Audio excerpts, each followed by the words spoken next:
Want to save or share an exact location? Here's how to drop a pin on Google Maps using your phone.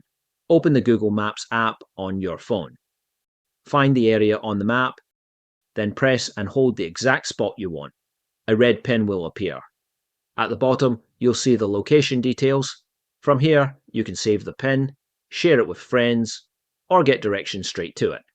You can also copy the coordinates for the exact spot, which is perfect if you're meeting someone in a big park, or marking a hidden place like a hiking trail. And if it's somewhere you visit often, save it to your favorites list in Google Maps for quick access. And that's it. You've dropped a pin on Google Maps. If you found this video helpful, give it a like and subscribe for more quick tech tips.